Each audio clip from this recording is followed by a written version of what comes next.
Chapter 31. Heroes Come Back.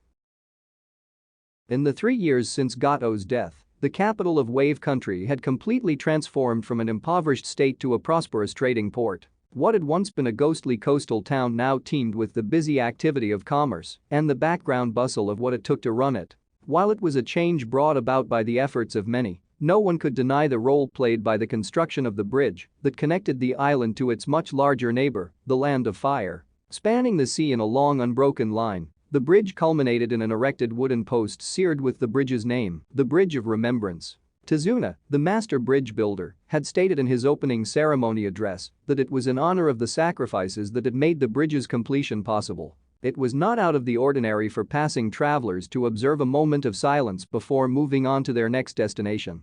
However, one particular morning found a certain figure lingering before the post far longer than could have been considered proper. A tip-off muttered in the ear of a wave border official soon brought the man striding over to investigate. "Hey, you there. Don't you see the sign? It says no loitering."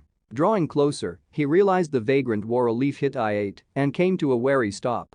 Do you have your papers, sir?" "Papers?" the ninja echoed, cocking his head. He was of average height, with cropped red hair, and wore standard, if bordering on threadbare, ninja fatigues. The official cleared his throat. "Yes, sir. Your customs papers." Even though it had been 2 years since Wave Country had officially tightened security around its border, there was still the odd journeyman who'd only just resurfaced and had yet to catch up with the changing times. "Right, my papers." Raising a hand, the ninja pointed at something behind him. "There, he's bringing it." Disapproval creasing his brow, the official began to turn around. "Sir, I recommend that you keep your own papers on yourself at all." He suddenly broke off, realizing there was no one behind him. Something low hummed in the air, and he looked back. But the ninja was gone. The official gulped. He had worked in this field for long enough to know the trees had eyes, and even though he knew the ninja was long gone, he began to make a show of searching the area. Frankly speaking, he hoped his transfer request would go through soon. Border duty was way above his pay grade. Hidden Leaf Village. If a Megaker's claim to fame was its never-ending rainfall, Haku thought Kanahagakure could put in a strong bid for perpetual sunshine. At the very least, he was fairly certain his skin had been irradiated more in the past day alone than in the last 3 months combined. The sunny climate, however, did not seem to be reflected in the personalities of the people of the Hidden Leaf, who wasted no time in making sure the incoming foreigners felt unwelcomed. "I'll bet you 100 ryo that's a girl. With an Adam's apple that size? 200 he's packing. That's assuming he hasn't already paid someone to chop it off." Haku colored, and Surin levied a scowl in the direction of the howling group of Leaf Genin. "Don't pay any attention to these untalented wannabes," she said in a low voice. "Otherwise, you'll only be playing right into their Ajusai?" Having marched right up to the offending group, Ajusai impassively glared at them in a sheer likeness of her mentor, the Lady Angel. Never mind the fact that the Kunoichi's head barely reached the shoulders of the shortest of them. One of the Genin, presumably their leader, stopped laughing enough to give her the evil eye. "You got something to say, princess?" "If I were an ignorant Leaf Genin like you," Ajusai began slowly, "and couldn't keep my mouth shut around ninja from other villages whose capabilities I knew nothing of, I'd be very afraid." A beat passed. And then the Genin averted his eyes, breaking under the pressure. With their bravado shattered, the group scuttled away, jostling each other in their hurry.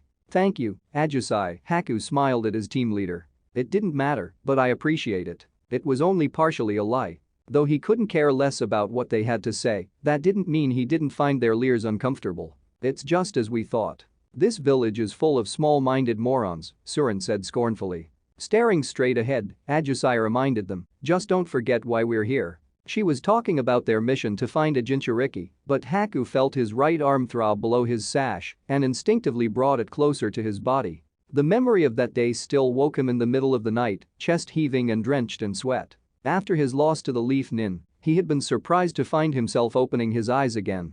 His opponents were all long gone, leaving behind only a demolished mountainside as evidence of the hard-fought battle. A painful and slow navigation of the marshlands eventually brought Haku to Zabuza's side. The moment he laid his fingers on the body, he knew it was not the kind of death he could induce with his senbon needles. Cold and stiff, it possessed a finality of their past targets' corpses. Though it took some time with his injuries, Haku buried the body with Zabuza's favored broadsword, and as snow drifted down from the sky, he shed his last tears. When he rose to his feet, ice chilled his bones and fire burned in his veins. "Haku? Is everything all right?" At the sound of Surin's concerned voice, Haku blinked, returning to the present.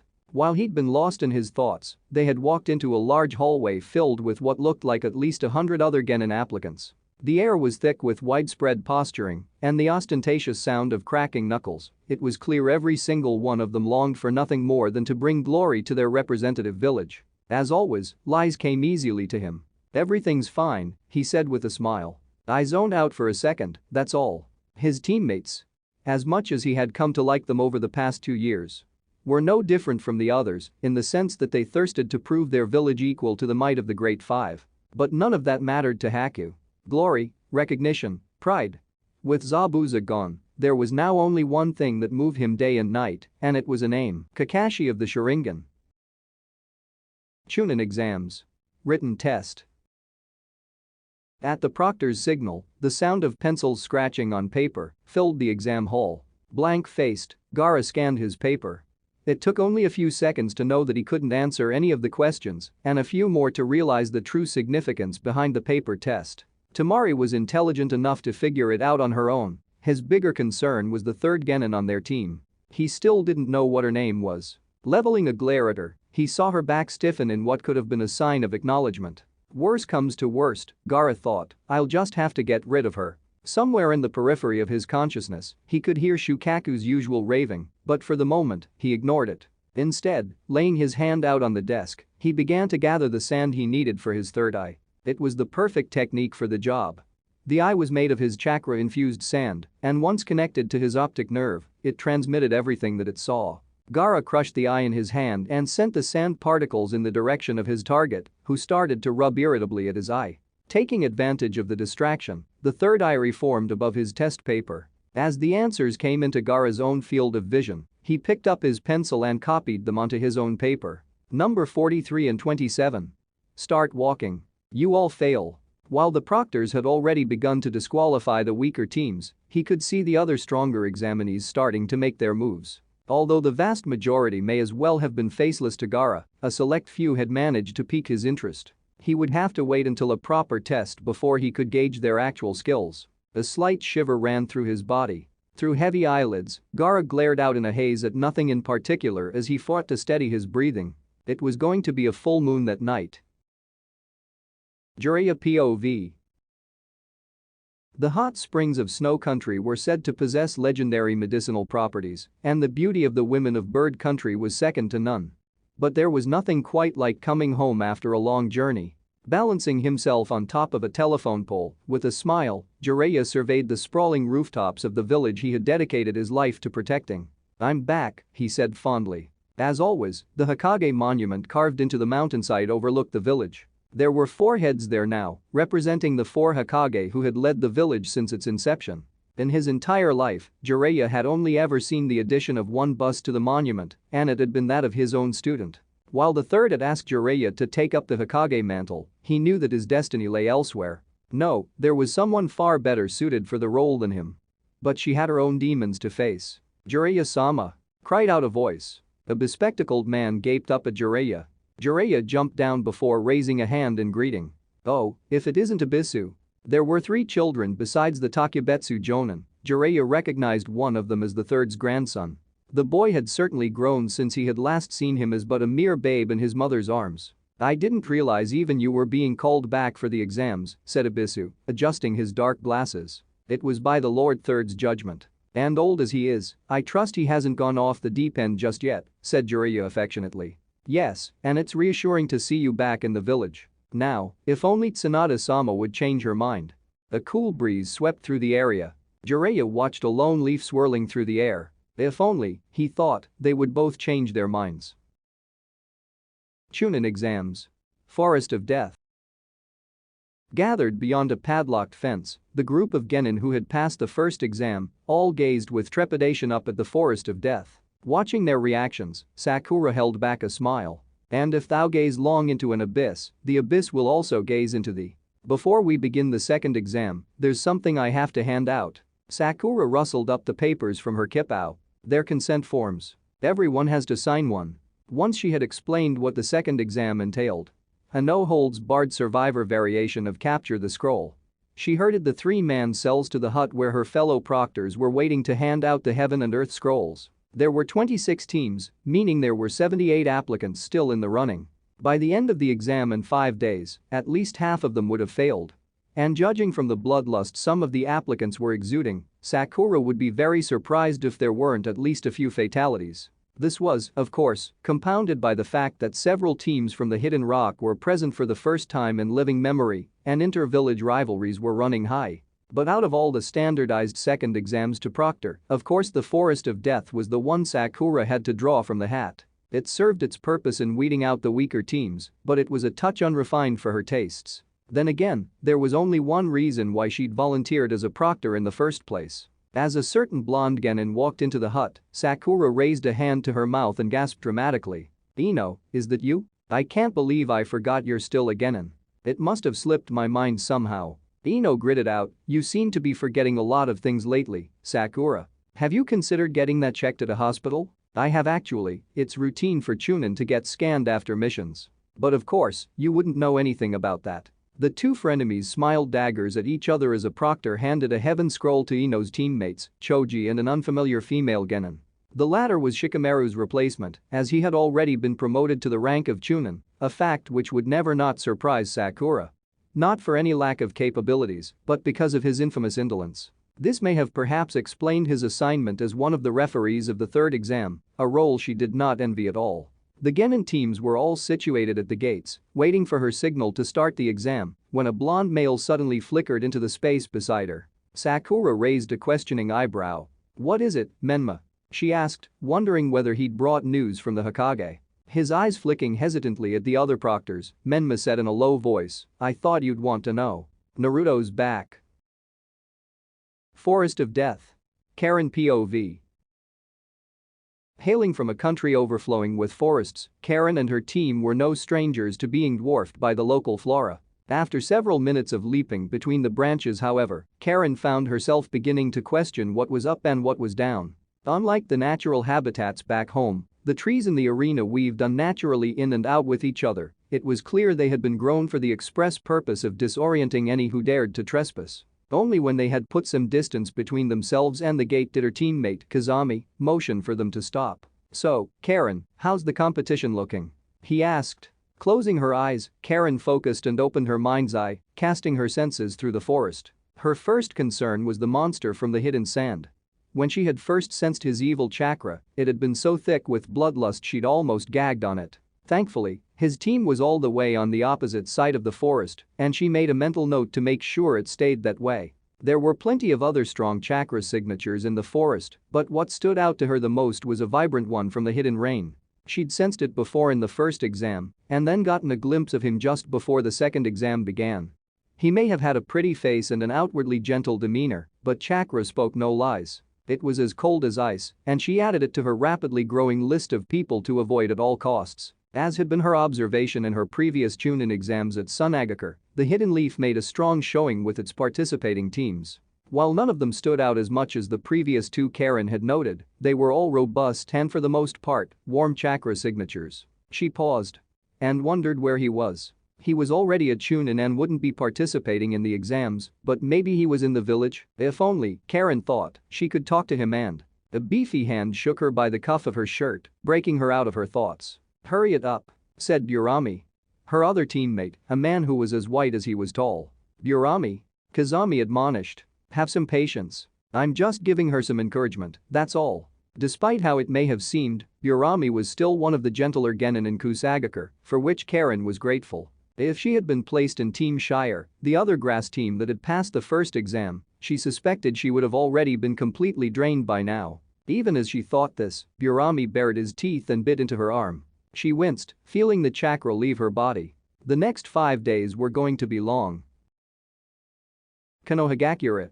Naruto, POV. When the Ambo Ops Hiruzen had sent out to locate Naruto returned with the report that the boy was on top of the Hokage monument, he contemplated summoning him to his office as he'd always done. But it was a warm spring day, and he thought his aching muscles could use a stretch, so he put on the Hokage's hat and set out at a brisk pace. He soon found Naruto seated on top of the second Hokage's stone head. Catching sight of his face lit up in the glow of the setting sun, Hiruzen came to a sudden stop. The resemblance to Minato is even more uncanny now, he thought soberly. However, he kept his expression carefully schooled. With their complicated history, he knew that any overtures of warmth would be duly met with a rebuttal. His usual smoking pipe in hand, he said, "So you've come back." Naruto inclined his head in greeting. "Hokage-sama." Hiruzen paused, noting that it wasn't just his features that had matured, his voice had deepened as well. It had been almost 3 years since he had last seen Naruto, meaning the boy was now 15 years old. He shouldn't have been surprised by the changes, but the way children seemed to grow up in the blink of an eye always managed to catch him off guard. While Jiraiya had already given Hiruzen the rundown of their journey, he would have preferred to set aside an evening to discuss Naruto's progress. However, given the ongoing nature of the Chunin exams and the rampant presence of foreign ninja throughout the village, this was neither the time nor the place for it. "The reason why I've called you and Jiraiya back is that the Akatsuki have been growing bolder with their movements. Their motives remain unclear, but there's no question that their main objective is to capture all the Jinchuriki. And you would rather the Leaf's Jinchuriki secured in your village than wandering outside," Naruto said dryly. With a twinge of discomfort, Hiruzen recalled the voices of his council members, echoing that exact sentiment. "While I have complete faith in Jiraiya, I also have reason to believe that Akatsuki will make a move sometime during the Chunin exams. They're coming here to Konoha?" Naruto raised his eyebrows. "What's the going bid for me?" Though he spoke in a light tone, Hiruzen wouldn't have been surprised if the boy actually held such suspicions. "I hope you're joking, Naruto. It was made in poor taste. I apologize." Naruto stood up, and Hiruzen suddenly realized that the boy, was now taller than him. "So what will you have me do?" he asked, his tone resigned. Even as Naruto looked expectantly back at him for his orders, Hiruzen had a feeling that his mind was somewhere far away. "The second test of the Chunin exams has just begun in Area 44, and I've already put operatives in place to report back on any suspicious activity. It would give me some peace of mind if you would lend me your strength and join them." It was the reason why he had approached Naruto, and judging from the other's expression, he knew it too. "As you wish, Lord Third." Forming the tiger seal, Naruto disappeared. Left standing alone on the Hokage's monument, Hiruzen let out a sigh. He had a mountain of paperwork waiting for him at his desk, but as he stared out over his village, he allowed himself a moment's reprieve. While the intel on Akatsuki's latest movements was the most pressing matter, it was hardly his only concern.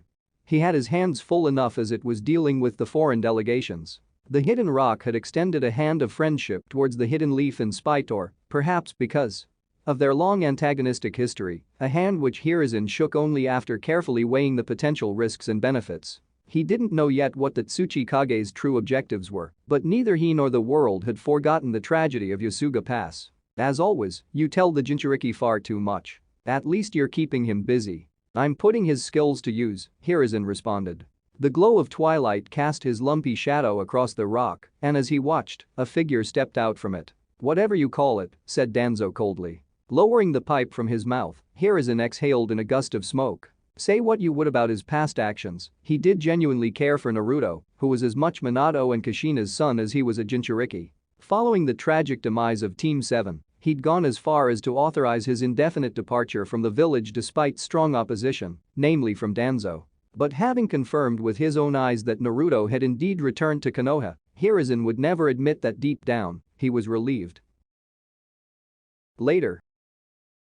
Using hunger as a tool to sharpen the senses, the standard protocol for reconnaissance missions required a certain level of insatiety. But the journey back to Konoha had been long and taxing, and Naruto headed to his old haunt. As he picked his way through the village, he left a trail of destruction in the form of stunned faces in his wake. Judging from the double takes and the frenzied murmuring, he knew the news of his return would spread like wildfire to the rest of the village. It was a reaction that had once disheartened and frustrated him, but now, he felt only the faintest stirring of something akin to wistfulness. It was dinner time, and Ramanichiraku was as busy as ever. "Welcome," a young woman greeted him. Naruto recognized her as the owner's daughter. Teuchi himself was tasting the broth behind the counter. As the other customers realized who he was, the hubbub began to quiet down. Perhaps noticing this, Teuchi looked up. Catching sight of Naruto, he looked surprised. And then he smiled. "Will it be the usual, then?" Seating himself on a stool, Naruto was soon digging into a large bowl of miso pork ramen. He was draining the last of his broth when the soft thump of the flap sounded, letting everyone know that someone had come in. For a moment, the thick smell of ramen thinned as fresh evening air wafted in. "Welcome." Teuchi brightened. "I haven't seen you in a while either." The stool beside Naruto clattered as a masked ninja made himself comfortable. "The usual please, Teuchi-san. With extra garlic." "Coming right up." Teuchi paused, looking at Naruto's empty bowl. "Will that be a second helping for you?" The standard protocol for reconnaissance missions required a certain level of insatiety. But the journey back to Konoha had been long and taxing, and Naruto nodded. "Yes, please." End of chapter 31. Chapter 32. Distant Thunder. Despite the years that had passed since they had last seen one another, Kakashi didn't appear to have changed much. He still wore his Hitai over his Sharinganai, and a mask covered the lower half of his face. There may have been one or two more wrinkles around his lone visible eye, but his hair had always been silver. And while 3 years had felt like a long time to Naruto, in the grand scheme of things, it probably wasn't very long at all. "You look the same, sensei." While still facing the counter, Kakashi's eyes veered to the side towards him. "I'd say the same about you, Naruto, but I'd be lying. You've grown." "I finally hit my growth spurt," he replied dryly. "It's not surprising, given who your parents were. Who knows? At this rate, I'll catch up to you, sensei." Teuchi slammed 2 steaming bowls of ramen before them. "Eat up." Taking out a pair of chopsticks from a wooden box, Kakashi said, "Poor is the pupil who does not surpass his teacher. Or so they say." The miso broth and the ramen noodles were thick and hot, and the pork belly slices melted into Naruto's mouth. They downed their broths at the same time, lowering the bowls down on the counter.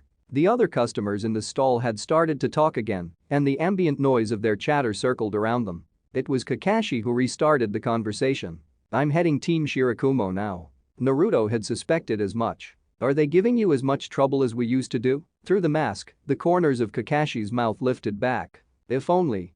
With the way Sakura and Menma are constantly at each other's throats, I'm just amazed they made it in one piece through their Chunin exams. I suppose Sasuke probably had something to do with it. Then I take it they won't be participating in the Chunin exams going on right now? They've been Chunin as of 2 years ago. While the other Jonin teachers have been exercising a bit more caution with preparing their students, when it came to this team, I couldn't have stopped them even if I'd wanted to." His old teacher's voice was exasperated, but Naruto could detect a note of pride in it. The news of the other Jonin teachers holding back their Genin was hardly surprising for Naruto. In wartime, when personnel was running scarce on the battlefields, any schmuck who could throw a shuriken was promoted to Chunin and sent out to fight. But in peacetime as they were now, when their ranks were already thinned out, it must have been quite the unexpected blow to lose 2 promising young Chunin and a veteran Jonin on what had started out as a standard B-rank mission.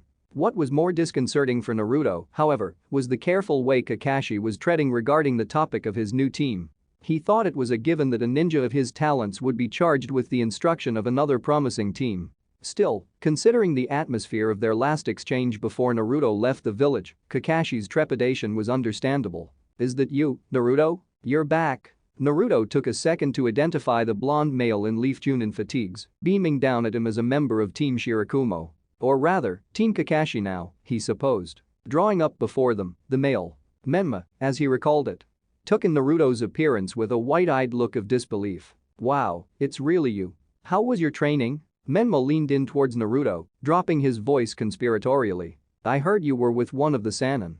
It seemed Menma had yet to learn a thing or two about personal space. Naruto felt himself sweat. "Congratulations on your promotion." Surprisingly, Menma waved a dismissive hand. "Oh, that was a while ago. What's more impressive is that you got direct training from one of the Sannin. I mean, Kakashi-sensei, no hard feelings, but a Sannin." "None taken," said Kakashi cheerfully. "Menma, aren't you supposed to be helping to proctor the Chunin exam?" "Ugh, right. I was looking for Sasuke, but then I heard that Naruto was here." With a grimacing salute, Menma disappeared under the stall flap. Left in the wake of what felt like a passing storm, Naruto looked down into his bowl, his reflection swimming in the remaining flecks of oil. While he didn't know exactly what he'd been expecting, it looked as though everyone was doing well. In his absence, the world had continued to move. The flap to the ramen stall lifted up once more, and someone walked in with an exclamation of hunger. The dinner rush was about to begin. Standing up to make room, Naruto and Kakashi paused and regarded each other. Though he'd barely reached Kakashi's shoulders before, they were almost the same height now, and the idea of him outstripping the Jonin no longer seemed so far-fetched. The same thought must have occurred to Kakashi. It's been a while since we last faced off. We'll have to have a rematch sometime soon. Naruto nodded, his thoughts already racing with possible strategies. I'd like that. Later. The Forest of Death was a common training ground for Chunin, and Naruto himself had favored it in his earlier years. It had been some time since he had last stepped foot in Area 44, however, and most of it was unfamiliar to him.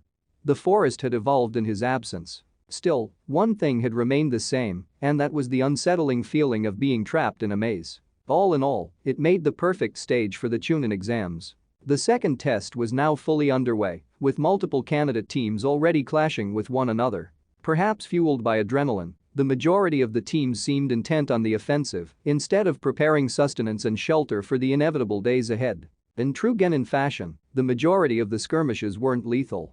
And given the massive scale of the forest, Naruto would have been hard-pressed to find anything worthy of report. I've already put operatives in place to report back on any suspicious activity. It would give me some peace of mind if you would lend me your strength and join them.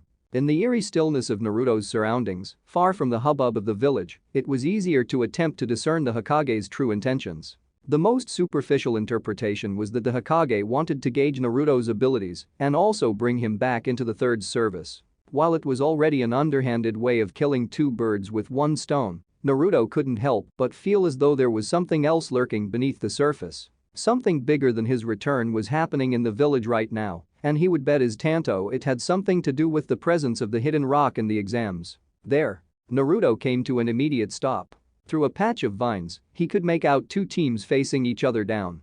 Judging from their apparel and Hittite, it would be a showdown between Leaf and Rock, an inevitable confrontation, given their shared history of conflict in the World Wars. Of further note, he thought he could vaguely recall the Leaf team.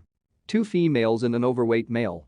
From his initial class at the academy. Just hand over your scroll, and maybe we'll let you walk away from this, said the Rock team's leader. One of the Leaf Genin scoffed, flipping her long blonde hair. Someone's going to be handing over their scroll, all right, and it's not us. Out of principle, Naruto fought against the urge to roll his eyes.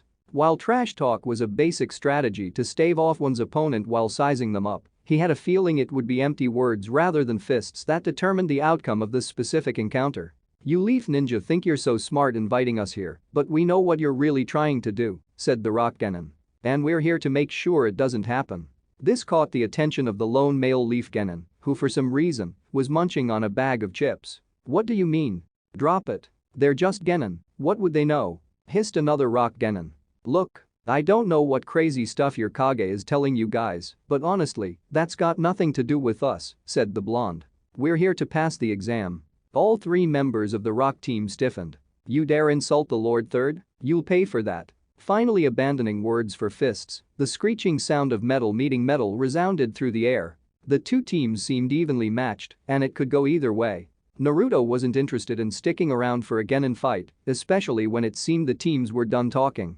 At the very least, he wouldn't be leaving empty-handed, thanks to the Rock Genin's slip of tongue. Temari POV.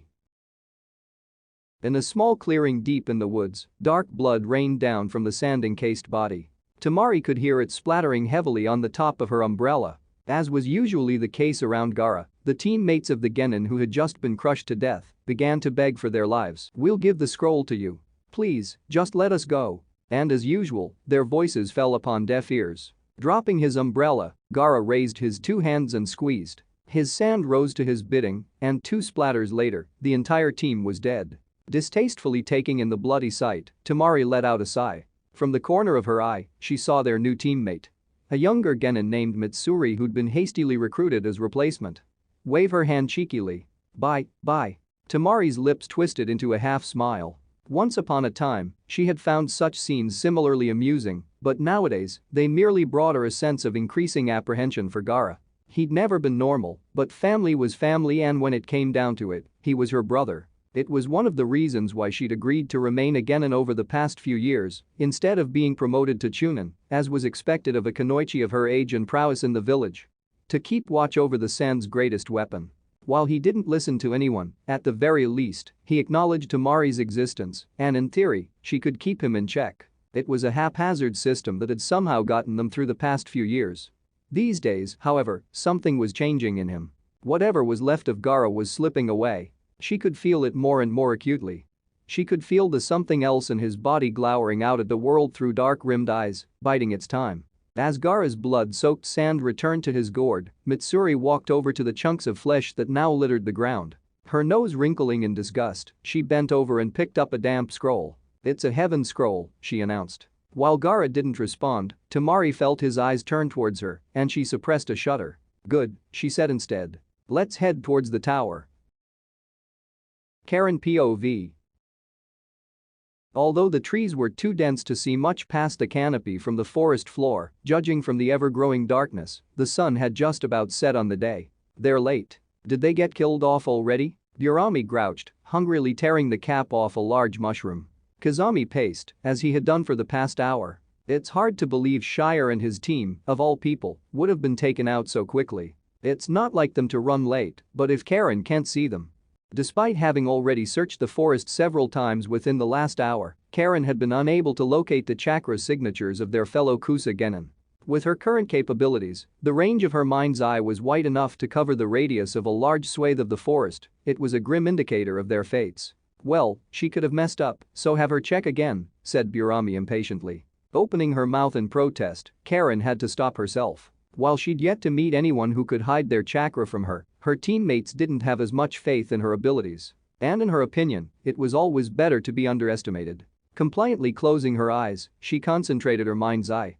And froze. There was a new chakra signature within her range, rapidly approaching them, and it was so foul, she felt bile creeping up her throat. It reminded her of the pungent smell following a battle, when the reek of rotting flesh from both the injured and dead started to permeate the cloth of the medical tents. It was moving at almost unbelievable speeds, and it seemed as though it would pass them by.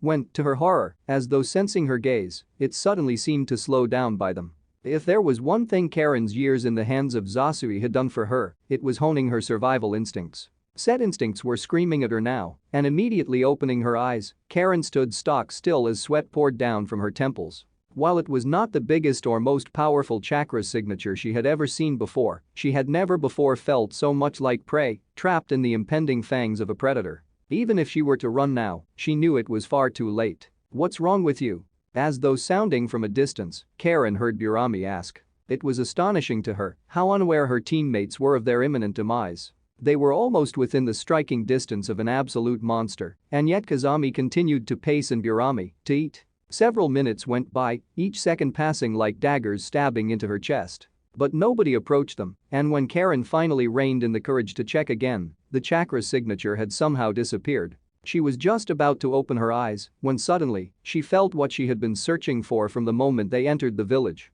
An immense chakra, both sharp and rough, both cold and yet strangely nostalgic. A chakra full of contradictions. Naruto, POV. They said that 3 heads were better than 1. And in Naruto's case, 20. While the Hokage had said there were other operatives in the forest running surveillance, they would not be reporting back to Naruto, nor did he have any faith that the Lord Third would be in the mood to divulge any information. Once his shadow clones had been sent out to disperse themselves throughout the forest, Naruto decided it was late enough in the day to pursue his next priority of interest. Naruto bit into his thumb for the blood offering. Summoning technique. Clouds of smoke fanned out from a red fox that landed nimbly beside him. "About time. I was starting to think you'd finally given up. You won't get rid of me that easily." "We'll see about that," said Amakuro, flicking his tail. Naruto eyed the fox critically. It had definitely gotten bigger since he'd last summoned it just a few days ago. Whereas the fox had barely reached his knee the first time they'd met, its head now reached Naruto's shoulder. And that was with his own growth spurt over the past 2 years. It was a possible indicator that, no matter how much Amakuro griped about helping Naruto, it was reaping some tangible benefit of its own out of their contract. Either that, or Amakuro was as much a shooting beanstalk. As it often delighted in describing him, as Naruto. The forest of death was almost entirely covered in a canopy of dense foliage, but it thinned out towards the center, allowing moonlight to peek through to the forest floor in patches. Taking in a deep breath, Naruto settled down in one such patch. Bringing his hands together on his lap, he closed his eyes and stilled his heart. By signing the summoning contract with Amakuro, Naruto had expected to eventually be granted access to the Fox's Sage region. When Jiraiya had first introduced the notion of Sage Mode to Naruto, he had told him of the wonders of Mount Myaboku, an entire hidden land that served as home for the toads and training grounds for hopeful practitioners to hone their senses. When he'd first ventured the topic with Amakuro, however, the fox simply looked amused. Why settle down when foxes can live anywhere the moon reaches? The key to reaching Sage Mode was concentration and balance. The first part was not an issue for Naruto, who had long since mastered the art of meditation. The issue was with the latter. Balancing natural energy with his own physical and spiritual energy wasn't as simple as it sounded, especially when his energy happened to harbor a tailed beast. Whenever he thought he had achieved balance, something in the beast's chakra rejected it, creating a disturbance that destroyed it. Something about it brought back some dusty memories for Naruto. Back when he had been in the academy, he could remember trying to study the seal on his abdomen and the nine tails chakra that always seemed to disrupt his ninjutsu. Ultimately, his efforts hadn't led anywhere thanks to the interference from the taboo seal, and he had simply chosen to ignore the alien chakra. Given this frustrating impasse with the beast's chakra, Naruto was beginning to wonder if there was something he could do to block it from his own. However, while Jiraiya had taught Naruto the fundamental basics of Fuinjutsu over the years, it wasn't something that could be properly explored for a pair that had constantly been on the move. Dismissing these thoughts, Naruto was just starting to channel his focus when Amakuro spoke. I sense a giant mass of chakra in the forest. Another tailed beast. Its voice was low and urgent, with none of its usual snide. In an instant, the implications of such a statement became clear. A freed rampaging tailed beast would undoubtedly have made itself known by now, which could only mean that there was another Jinchuriki in the forest besides Naruto. The question then became, were they one of the Genin candidates, one of the foreign delegates? Or something else? Karen POV. Before Karen could convince herself that it was a bad idea, her mouth opened on its own. I found him. Her teammates shot to their feet. Lead the way, said Kazami, his voice tinged in obvious relief. Swallowing, she nodded. Though Karen would pay for it dearly when they found out she'd been lying, she couldn't let this chance slip through her fingers. For all she knew, Naruto was simply taking a shortcut through the forest on his way out of the village. She wanted to meet him, properly this time. She wanted to thank him for the fish and ask if he remembered their fight in the Hidden Sands Junin exams and… well, she didn't know what else she could say to him, but in her surging excitement, she brushed that negligible thought aside. She could tell Naruto had several clones spreading out through the forest, but the real Naruto wasn't too far from their team's position. As she focused, she could sense a secondary chakra presence with him. Though it wasn't human, she could sense a connection between the two. A summons, perhaps. The trees were starting to thin out.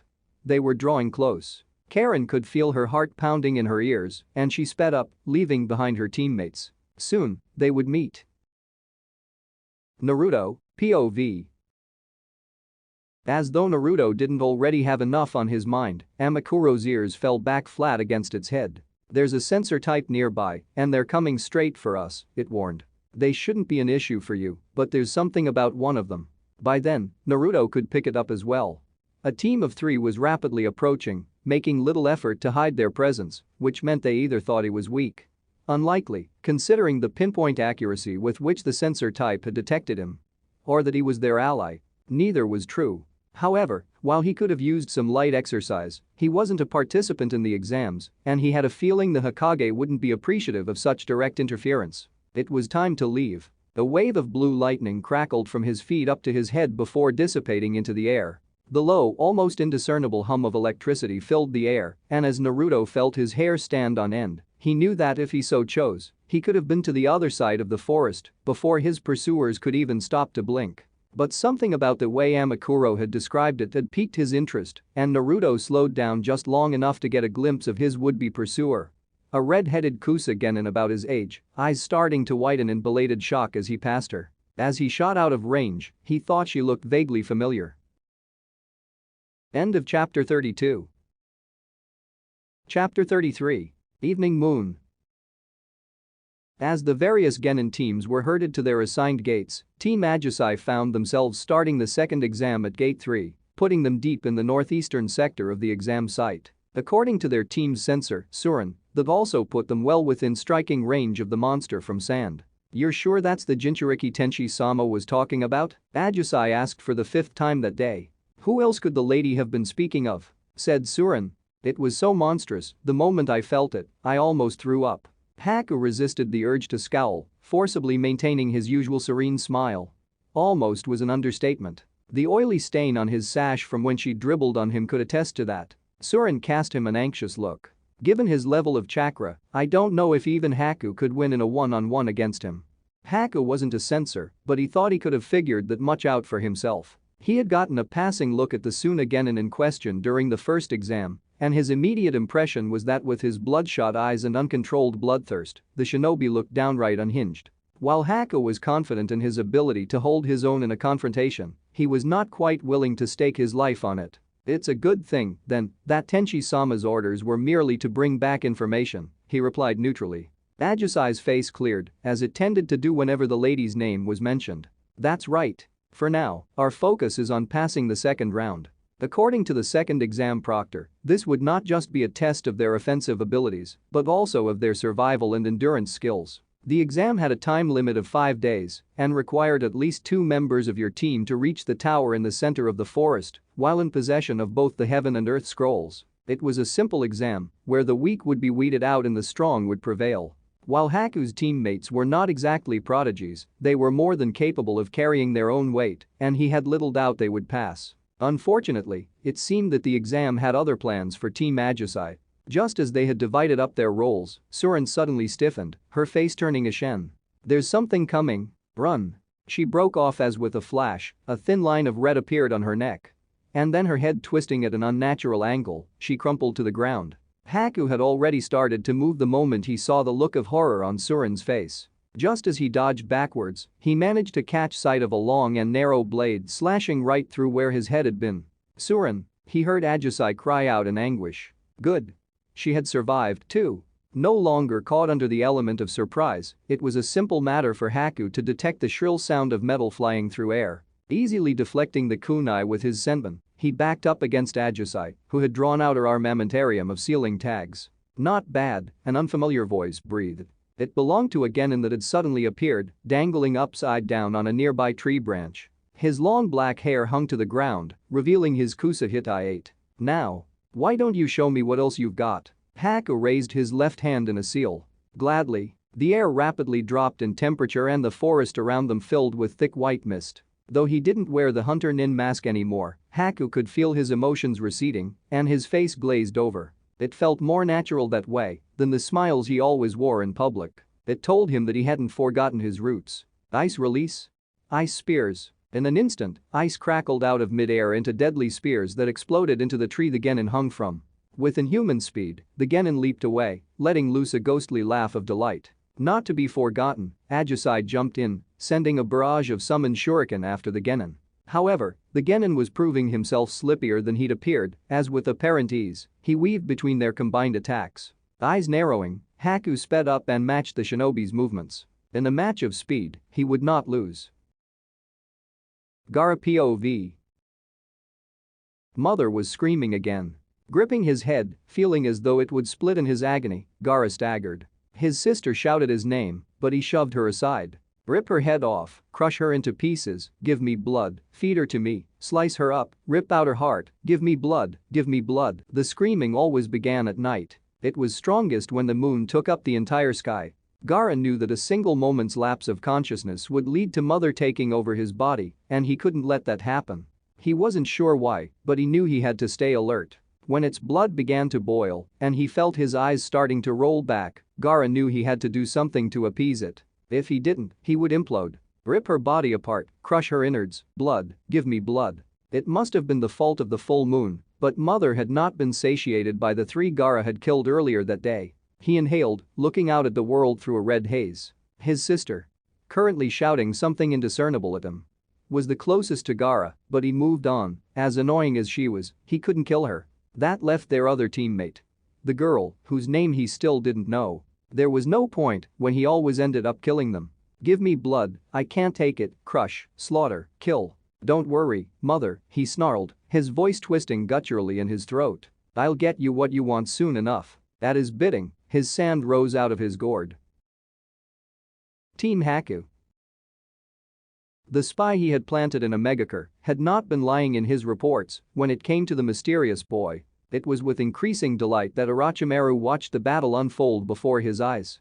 The boy's every movement, in its speed and gracefulness, was a work of art. The way he effortlessly obliterated their surroundings with cold, single-minded efficiency sent a shiver tingling down his spine.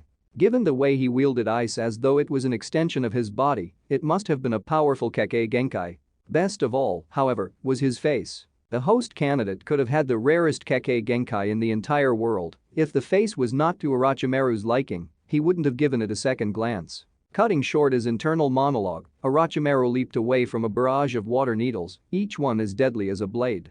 Despite his efforts, one cut through his cheek, shredding the skin of his borrowed face. He could feel the cold air brush against his actual host body's flesh, and he let out a hiss, half pain, half pleasure. This boy made coming back to this pathetic village all the more worthwhile, even if the Uchiha boy was off limits. Making up his mind, Orochimaru decided it was time to stop playing with his food. Dropping low to the ground, his neck elongated and his head shot forward through the air. Before the boy could react, he bit his neck, leaving behind a small piece of himself. His cursed seal. Drawing back, he tasted the blood in his mouth and felt satisfaction spread like wildfire through his body. Oh, this boy would serve very well as his next host. Come find me when your own strength can take you no further, he hissed. As the boy fell to his knees, screaming, Orochimaru disappeared. Sakura POV. Given the lethal nature of the second exam and the stage that it took place in, Sakura had been more than prepared to see the dead bodies that would inevitably crop up. As Izumo and Katetsu made the report, however, the sight before her eyes made even her legendarily tough stomach turn. Judging from their belongings and the papers we found, they were all shinobi from the hidden grass and were registered to take part in the Chunin exams. And as you can see, their features are completely gone. The faces as smooth as if they'd been melted away. Show me the photos from the dead shinobis' ID. At once. Sakura scanned the photos, her brow furrowed in thought. She could only vaguely recall the faces from the crowd of genin that had lined up for their consent forms and scrolls. It was difficult to say whether this team had been killed before or after the exam had started and what kind of ninjutsu could do this to the bodies. Izumo and Katetsu, please report what's happened to the Lord Third, she instructed, before turning to her teammate, who was eyeing the bodies in an appalled but curious sort of way. Menma, review whatever security footage we have within the vicinity for me. I want to know what exactly happened here. With her orders, the three Chunin disappeared, leaving Sakura alone to grimly regard the forest. Something about the faceless bodies at her feet had her wondering what other horrors could possibly be occurring in there, and the words she'd uttered sarcastically to herself earlier came to mind. And if thou gaze long into an abyss, the abyss will also gaze into thee. Karen POV. Their eyes had met. Karen was sure of it. Naruto had seen her and recognized her. That had to have been what had happened, because otherwise, she would have been nearly completely drained of her chakra and thrown against the side of their makeshift shelter for no good reason. As predicted, Burami and Kazami hadn't taken it well when she suddenly stopped and told them she had lost track of the chakra. They hadn't been able to catch sight of the ninja that blitzed past them and were still under the impression it was Shire's ghost that they'd been chasing. Karen wasn't stupid. She didn't tell them that Shire was long dead. Instead, she let them bite her arms and guzzle down her chakra before snoring away on a full stomach while she kept watch. It was a full moon, her whole body ached. And yet, somehow, the light seemed to ease the aching in her chest just a little bit. Naruto, POV. As the first day of the exams drew to a close, an Anbu Black Op approached Naruto and traded off with him for the night. The Lord Third apologizes for putting you to work so soon after your return and bids that you get some rest before resuming duties in the morning. Both he and Naruto knew that he would be leaving his clones overnight, but he obligingly inclined his head before leaving the forest. It had been quite some time since he'd returned home. Stepping inside his apartment, Naruto turned on the light. Flickering once and then twice, it turned on, illuminating the area in a stark fluorescent light. The first thing Naruto noticed was that someone must have recently cleaned it, for instead of the thick layers of dust he'd been expecting, it was spotless and smelled vaguely of detergent. For a split second, he wondered whether Kakashi could have had the foresight to clean it beforehand for him. But the very thought of the Jonin even picking up a mop was so ridiculous, Naruto dismissed it outright. More likely, the Hokage had gotten it cleaned in order to curry some favor or to invoke whatever feelings of nostalgia Naruto may have had for the village. Unfortunately, if such shrewd calculations had indeed been at play, they may not have been entirely off the mark. In the 3 years since he had last been there, the space seemed smaller than he remembered. He knew, however, that the only thing that had changed was himself. His apartment had always been plainly furnished, with little to no personal effects. The few items he'd once valued. His tanto, his hit-8. He'd always kept on himself. And yet, here and there, from the markings of use and wear, he could see bits of his past flash through his mind. There, that armchair. That was where Kakashi had once preferred to sit in their discussions of chakra application, and there was a resultant dent in the cushion from the constant use. There, that crack in the wall by the entryway. That was from all the times Rai had slammed the door open when Naruto didn't answer on the first knock. And there, in the kitchen. It was hidden away, but Naruto knew that if he opened the first drawer to the right of the sink, he would find the waxy stubs of 11 candles. In a way, it felt as though his apartment had been frozen in time, waiting for him to return. But now that he finally had, he almost felt like an intruder, as though he was not quite the Naruto the space had been waiting for. Silently, Naruto looked outside his window. Somewhere in the neighborhood, a lone dog whined. All of a sudden, a sharp knock rapped at his front door.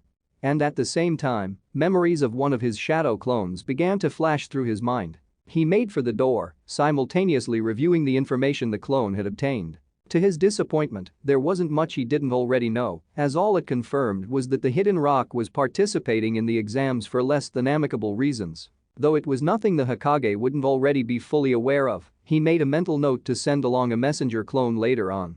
The door swung open to reveal yet another familiar face. "Sasuke," said Naruto, not entirely surprised, but still taken aback. "What brings you here?" Though they had once helped the other put away his futon in Wave Country, Naruto could not for the life of him remember ever having a proper conversation with Sasuke. All he really knew about Sasuke was that he was the lone survivor of the infamous Uchiha clan, and that Kakashi seemed to hold him in high regard. For his part, Sasuke seemed rather confused himself as to what he was doing there outside of Naruto's apartment. "I had some questions regarding your journey. About what you found out there." Naruto paused and then stepped back. "Come on in." He could have turned him away, and the faint look of surprise on Sasuke's face as he crossed over the threshold suggested that had been his expected outcome. While that may have been the case 3 years ago, after everything that had happened, the sanctity of his private quarters no longer seemed quite so important to Naruto. Toby, POV. He couldn't even feel the entire right side of his body anymore, but Kakashi was still pushing at the boulder in a futile attempt to roll it away. "Don't. It's okay, Kakashi. I don't think I can make it," he mumbled before coughing out blood. "Obito," he heard Rin cry out. Something about that seemed to break Kakashi, who stopped and fell to his knees. "Damn it. If only I'd listened to you from the start and we'd come to save Rin, this never would have happened." His voice broke into a raw cry. "So what if I'm a captain? So what if I'm a Jonin?" Kakashi's words cut through the dense fog that had become Obito's mind, and with his last fleetingly cohesive thoughts, he made his decision. "Oh yeah. I had forgotten. I was the only one who didn't give you a gift for becoming a Jonin, Kakashi. I was wondering what to give you.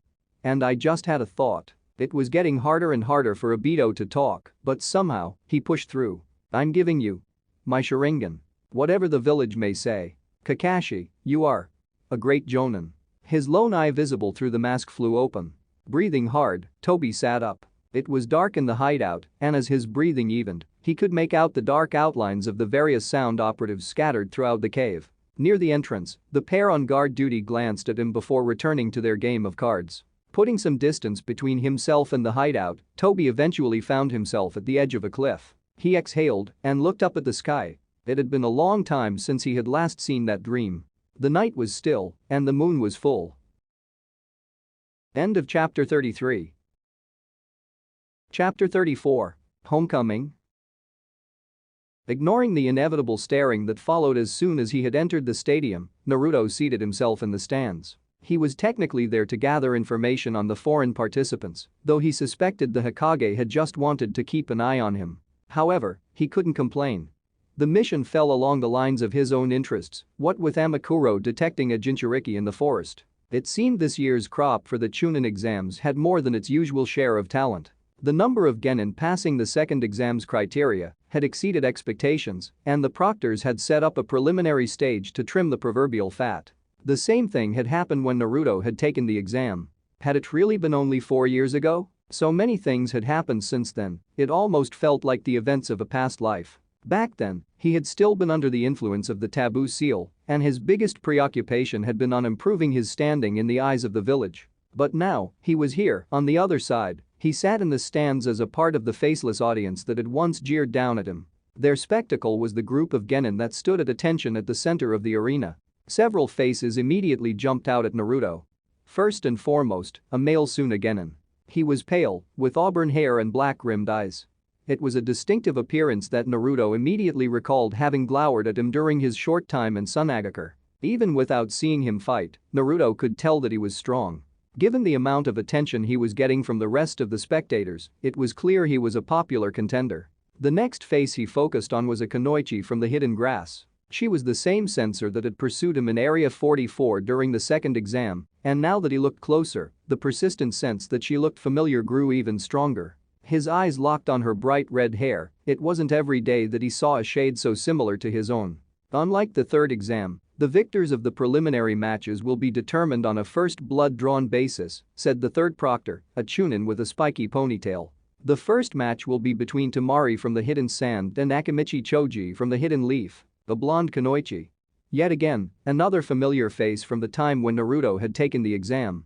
And the chubby Genin he'd seen in the forest stepped up to the platform stage. While he hadn't stayed long enough to see the outcome of their fight against the Iowa team, he supposed they must have emerged the victor. In terms of aptitude, it was an oddly balanced match. While Temari was clearly the more experienced ninja, whose skills would easily have matched those of most chunin, her primarily long-range wind release techniques were weathered without too much difficulty by her bulkier opponent. Choji, on the other hand, seemed to rely on a clumsy but powerful technique that combined his sheer mass with his chakra, turning into a ball that left a destructive crater wherever he landed.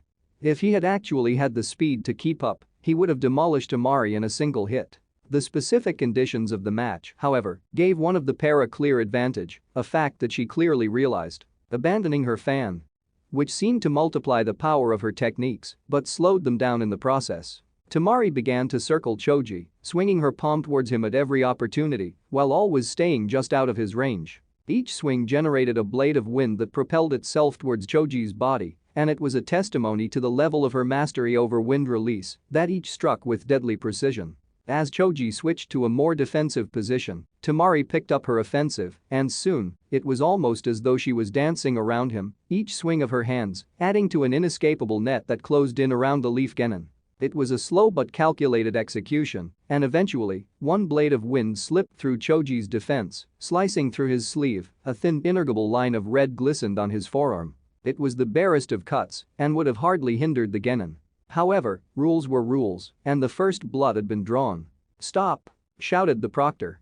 "The winner is Temari from the hidden sand." His declaration was met with a polite smattering of applause from the audience. The jonin in front of Naruto yawned. It hadn't been the most exciting match and had ended on a technicality. Judging from the neutral expression on Temari's face, she knew it too, and she descended from the stage without celebrating her victory. However, something about her had caught Naruto's attention, and he found himself admiring her composed attitude. She knew her strengths and her limitations and used her given constraints to her advantage. She would make a great chunin. Her face wasn't bad to look at, either. From his travels with Jiraiya, Naruto had seen more than his fair share of beautiful women. But with her sharp, even features, he thought Temari left quite a lasting impression on her own terms. "Something catch your eye, Naruto?" asked Kakashi, who joined him at some point in the battle. Naruto immediately removed his scrutiny. While it was an innocent enough question, given the shrewd side-eye the jonin was directing at him, he thought the safer bet would be to deflect the question.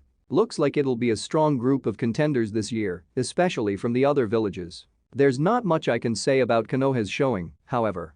Well, there's been some buzz over the Hokage's grandson, though that may be more due to his lineage than his prowess. And I wouldn't be so quick to dismiss the others." Having said that, Kakashi offered him a mysterious smile. Following Naruto's return to the village, he had wondered how to resume his relationship with his former teacher. It seemed he needn't have worried, however, as Kakashi was clearly making a conscientious effort to maintain the amicable atmosphere of their meeting at Ichiraku.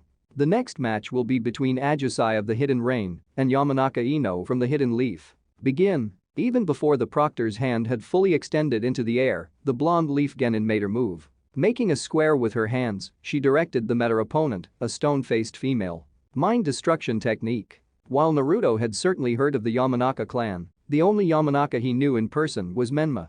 And he had never gotten the chance to take a close look at their famous clan techniques. The result was in equal parts instantaneous and impressive. A look of perplexity crossing the AIM Genin's face, she raised her own kunai to her arm and nicked it, drawing blood. Naruto felt his brows rising. Kakashi's smile widened through the mask. Much like the preceding match, it had been a victory determined by quick-thinking strategy rather than a show of power. However, perhaps because of the victor's local origins. At the proctor's declaration of her win, the stands broke out into noticeably more enthusiastic applause. The preliminaries continued. Some matches were determined in an instant, while others were more equally matched and drawn out. Throughout, Naruto couldn't knock the sense that he was being closely watched by someone, and he quickly identified the source as the red-haired Kusa Genin. The moment they made eye contact, the girl's face broke into a big smile that made Naruto blink. Unfortunately, he wasn't the only one to have noticed the unsolicited attention. "You know her, Naruto?" It seemed nothing ever escaped Kakashi when he put his mind to it. "I faced off against her during my Chunin exams in Sunagakur," said Naruto evasively. The memory had come to him shortly after first catching sight of her, though from what he recalled, nothing had passed between them that would have warranted such a warm greeting. "And that's it? That's it? Kakashi didn't sound convinced, though he dropped the topic. "The next match will be between Saratobi Konohamaru from the Hidden Leaf and Haku from the Hidden Rain," called out the proctor. A young male leaf genin and a fair-skinned Ame genin of ambiguous gender headed up to the stage. The jonin who'd been dozing off in front of Naruto perked up, no doubt, an effect of the Saratobi name. "Begin." Crouching close to the ground, the leaf genin, Konohamaru, brandished a staff that became swathed in bright flames. With a defiant shout, the boy shot forward and leaped into the air, gaining momentum before bearing down on his opponent. In an effortless dodge, the Ame genin slipped past Konohamaru and returned with a barrage of senbon directed straight at the leaf genin's exposed back. Not so easily outdone, Konohamaru twisted and spun his staff, the needles bursting into flames as they were batted away. For a moment, their respective weapons held out defensively before them, the two regarded each other warily. And then shot towards each other once more.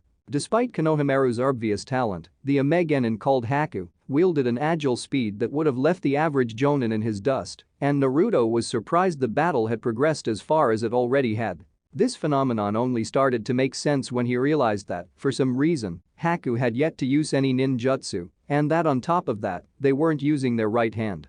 Naruto swallowed. Alarms were going off in his head as he watched the shinobi weave in and out of Konohamaru's relentless attacks. That speed and senbon-based offensive, combined with their disabled right hand.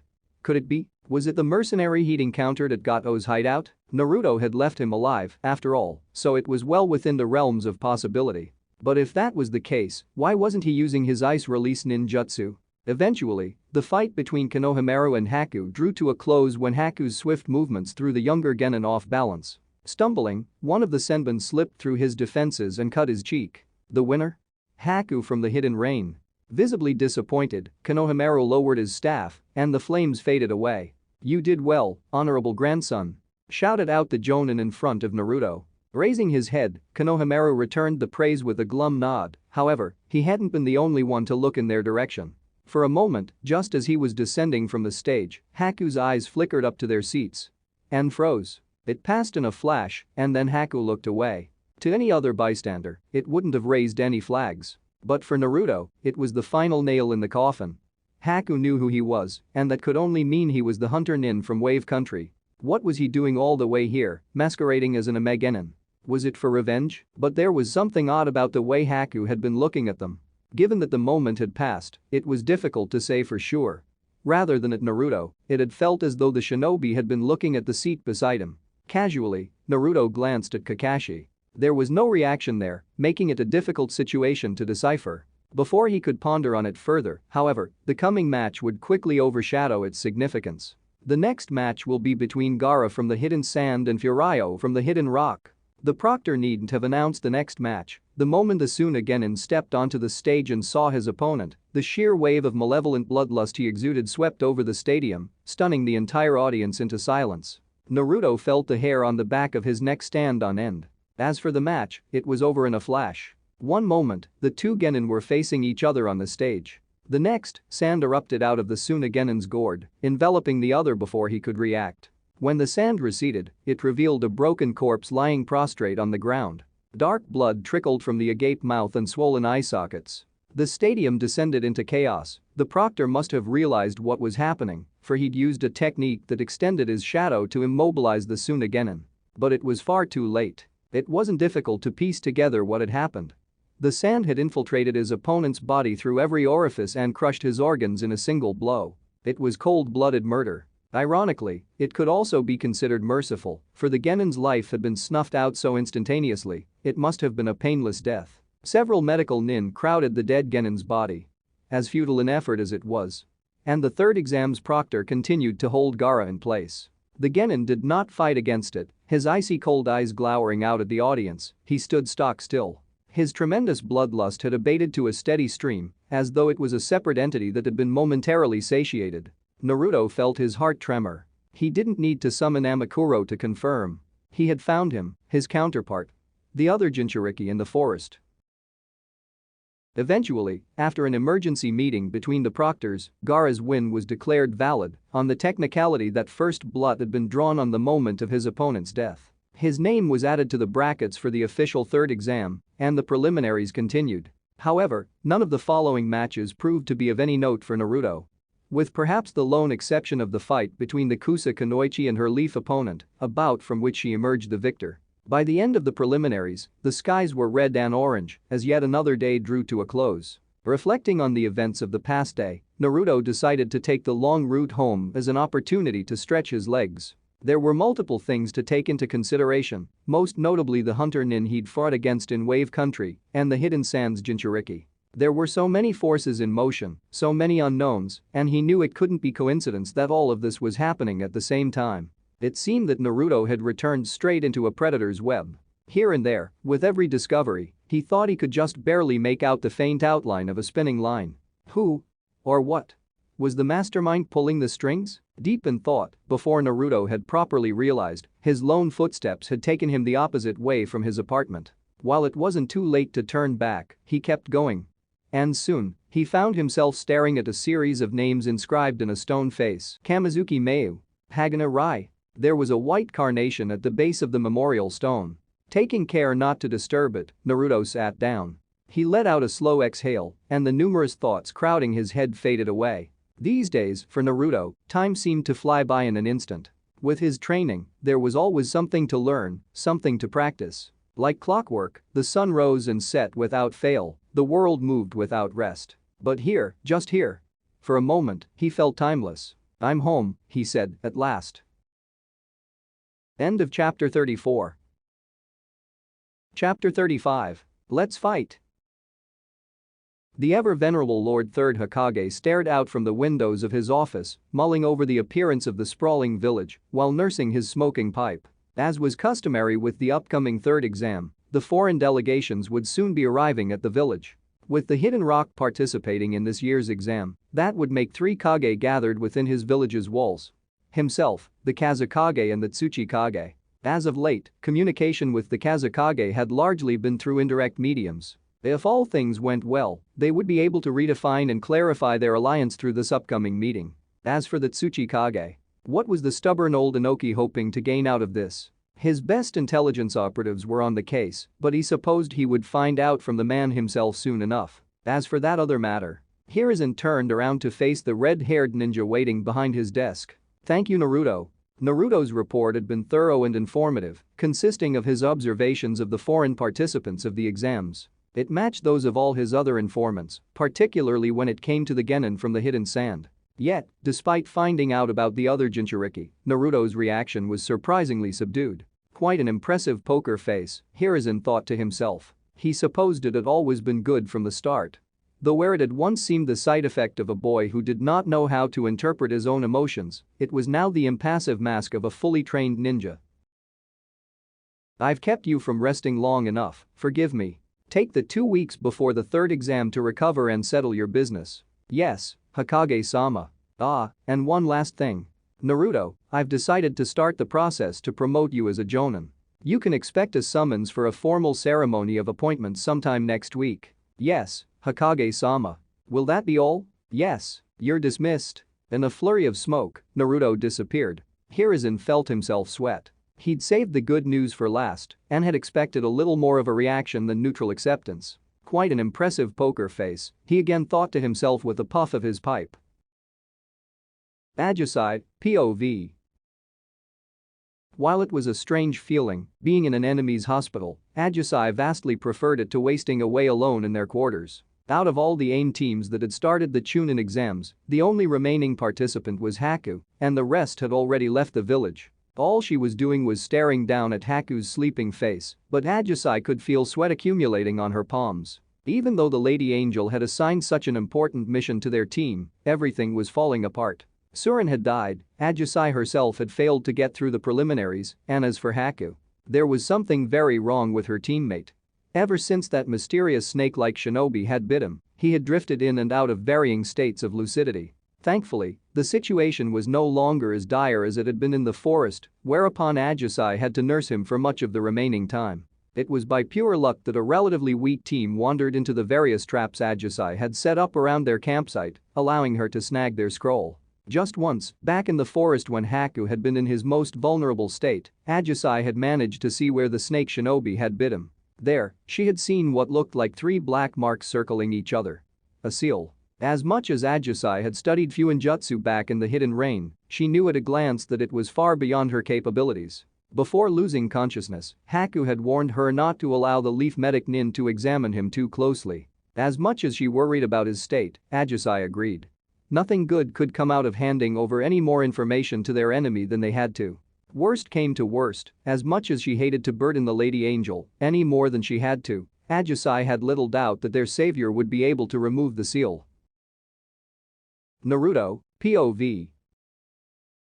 The shortest passage from the Hokage's office to his apartment took Naruto through the market, and as always, a flurry of whispering followed wherever he went. In the past, he had used the transformation technique to avoid their stares. But this time, he gave himself up to their scrutiny. Jonin, the rank that had once been Naruto's goal, was now finally within his grasp. Jonin. Naruto tasted the word in his mouth, but it was the same as his initial reaction. He felt nothing. It meant that he would be given missions of higher difficulty and that he had the option of going solo. It also meant, if the Hokage so chose, that he was eligible to be assigned a Genin team of his own to train. To anyone else, the rank represented responsibility and recognition.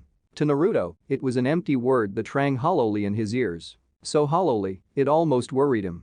When he reached his apartment, he immediately noticed 2 things. 1. Someone had raided his desk and stolen his copy of Jiraiya's latest book. And 2. There was a note waiting for him on his kitchen table. If you want your book back, meet me at Area 15. Jiraiya POV.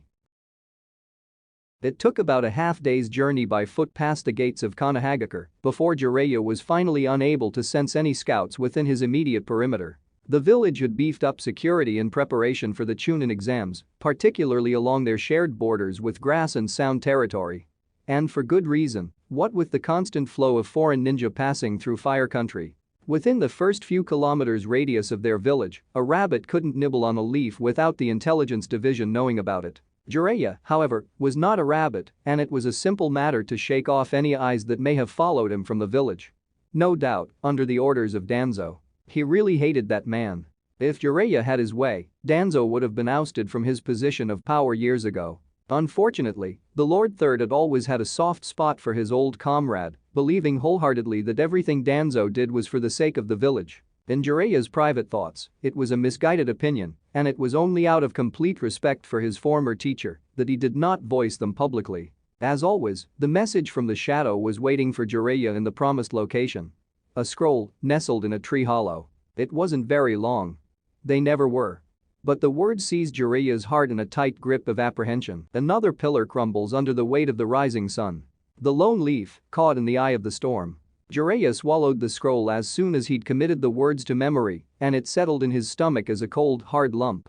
In the years since Jiraiya had stumbled across the shadow. Or rather, the shadow had found him. He'd never before received such an ominous message. The rising sun could only mean Akatsuki, a group named to mean daybreak, and if his interpretation was correct, The crumbling pillar represented a Jinchuriki. Most likely, given the imagery, one under the jurisdiction of the hidden rock, making it the fourth Jinchuriki to fall into the hands of the criminal organization. No doubt, that had something to do with the village's participation in the Leaf's Chunin exams. As for the latter sentence, it was clearly a warning, one that Jiraiya was already well aware of. An impending disaster was rapidly approaching the Hidden Leaf, and when it came down to it, the village would be friendless. Inevitably, Jiraiya's thoughts turned toward the shadow. That was what he called his informant in his mind, for they had never revealed their identity. And while any attempts at elucidate their identity had led to a dead end, their information until now had always proven accurate.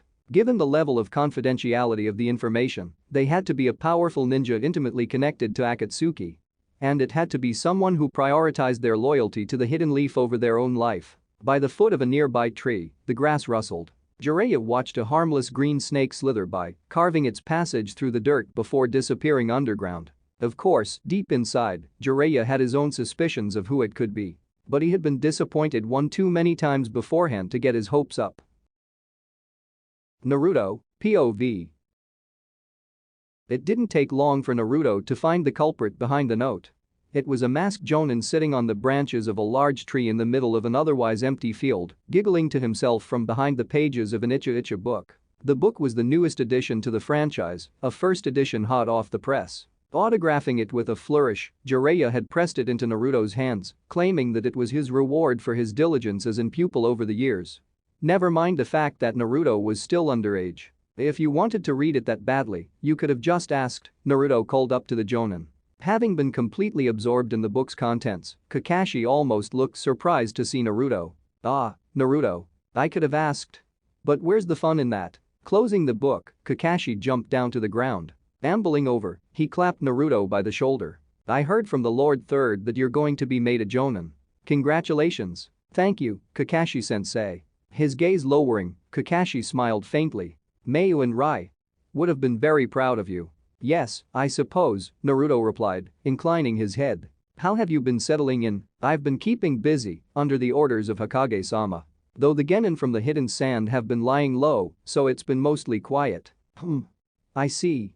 That must be quite the nightmare for those in charge. Despite the consolatory words, Kakashi's tone sounded alarmingly cheerful, an afterglow of Jiraiya's books, perhaps. Anyways, your promotion merits some kind of celebration, don't you think? Kakashi tucked the book carefully away into his flak jacket. Are you ready for a rematch? At last, Naruto felt a smile creep to his face as well. Later. The last time Naruto had truly faced off against Kakashi had been the day of their bell test. While Naruto had managed to snag a bell for their team then, it had been a match between a teacher and his pupils, meant to gauge their teamwork rather than test their battle prowess. That was no longer the case. They were no longer in a forested terrain. A training ground meant to teach a genin how to utilize his surroundings. They faced each other on an open field as equals, the wind whipping through the grass at their feet. The winner will be whoever remains standing, said Naruto. He had zero intentions of holding back. With his imminent appointment to Jonin and Kakashi having his own team to handle, who knew when he'd next get a chance to properly measure his progress against Kakashi? Kakashi accepted his proposal with an easy smile. We'll still go out for ramen after this, I assume? There won't be any lingering hard feelings? Sure. If you can still stomach anything by the end of it, Naruto retorted. There was an opening pause as each sized the other up. The few times he'd seen Kakashi fight seriously, the Jonin had always been a terrifying sight to behold. On top of his prodigious base speed and taijutsu, his use of the Sharingan granted him mastery over at least 4 basic nature transformations, giving him a leg up over Naruto, who had mainly focused on honing his lightning and wind jutsu. No, the key to success would not be through superior technique. When it came to Kakashi, Naruto's best strategy would be to take advantage of where he had an edge and simply overpower him. The seconds ticked by. And Naruto struck first. The sound of metal against metal rang harshly through the air as Naruto's Tanto met Kakashi's kunai. Their blades shook, neither of them giving ground. When Naruto's Tanto suddenly pushed forward as Kakashi leapt back into the air. Fire release? Fireball technique?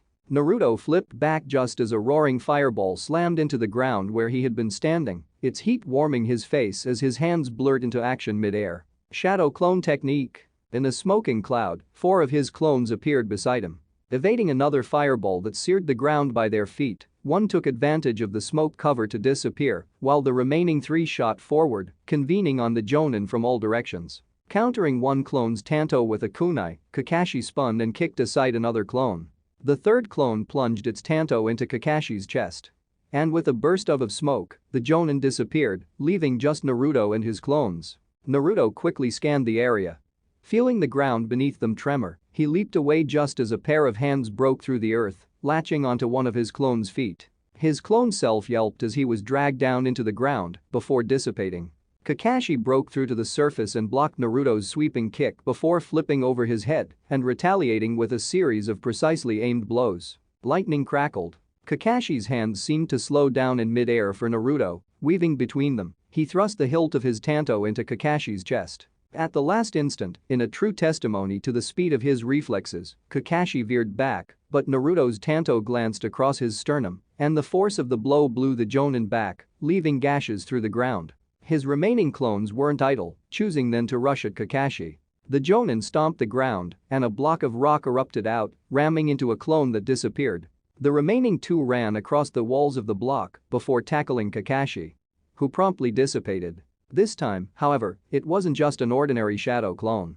Instead, it sent out a spark of blinding lightning that promptly sent a shock of 1,000,000 volts running through Naruto's clones. They promptly disappeared, and their combined experiences of being hit by lightning struck Naruto like a sledgehammer. It seemed that Kakashi had used the diversion of the block to instantaneously replace himself with a lightning clone.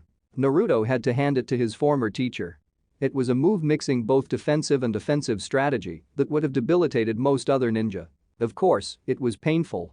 But Naruto had suffered through much worse.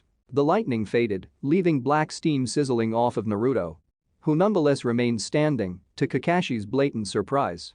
"Jiraiya-sama really put you through the ringer in your training, didn't he?" Kakashi replied wryly. Despite their soon-to-be equal standing, it seemed Kakashi was finding it rather hard to let go of his teacher mentality.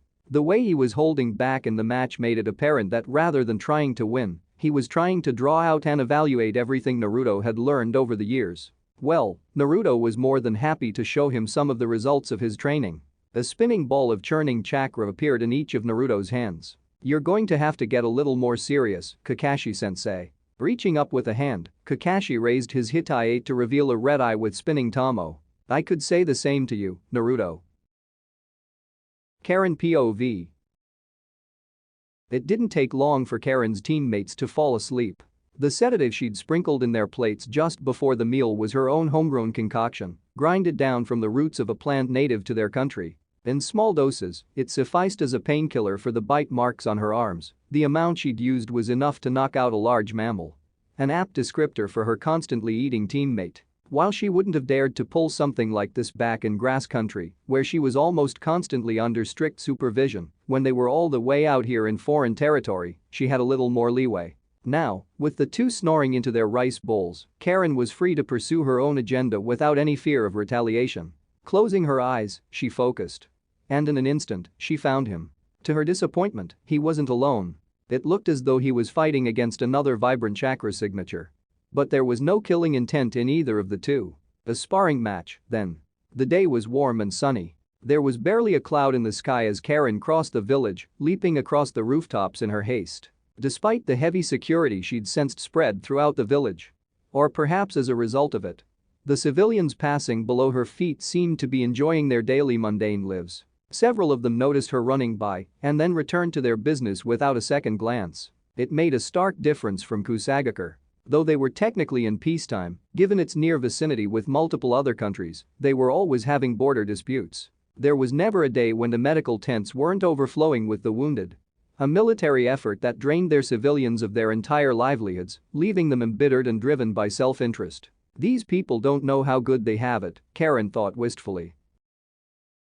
Kakashi POV. 4 wind release Rasengan barrages later, Kakashi had somehow managed to emerge with just a single purpling bruise on his chest and a sheen of sweat on his brow. But there was not even a single moment to rest as more of Naruto's clones threw themselves at him. He was pretty sure the real Naruto was somewhere nearby. Plotting something nasty, no doubt. Unfortunately, with his clones constantly on the offensive, Kakashi couldn't afford even a single opening in his defense without the risk of being obliterated by a souped-up Rasengan. Naruto had been strong enough to be considered for a Jonin appointment even before he'd left on the mission to Wave Country. However, now, after several years under Jiraiya's tutelage, it seemed he'd returned with a much more efficient and polished skill set, attacking with a punishing pace meant to wear down any opponent. Given Naruto's massive chakra reserves, with a good strategy, he'd be able to outlast almost anyone. But this wasn't the extent of it. If it had been anyone else, Kakashi would have accepted these improvements as a fine result of their years of training. Because it was Naruto, however, Kakashi knew there was something still up his sleeve. As for whether he would be able to draw it out of him, well, Kakashi had joked about the student surpassing the teacher, but now, he was starting to feel like it wasn't so funny after all. His chakra reserves were starting to run low. If Kakashi wanted to emerge from this without losing face, he'd have to end it here and now. Another Naruto clone leaped at him. Dodging the kick, Kakashi grabbed the clone by the arm and threw it at another clone. As the clones momentarily fell back, Kakashi concentrated lightning chakra into his hand, and the sound of 1,000 chirping birds filled the air. He shot towards the clones, the ground breaking at his feet with every step. His Chidori ripped through the clones at such a speed that they all burst into nothingness in the same instant. Where was Naruto? There, by the tree. His eyes were closed. Was he seriously sleeping? No.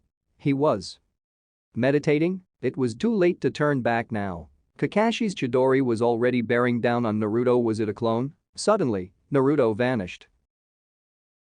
Naruto, POV.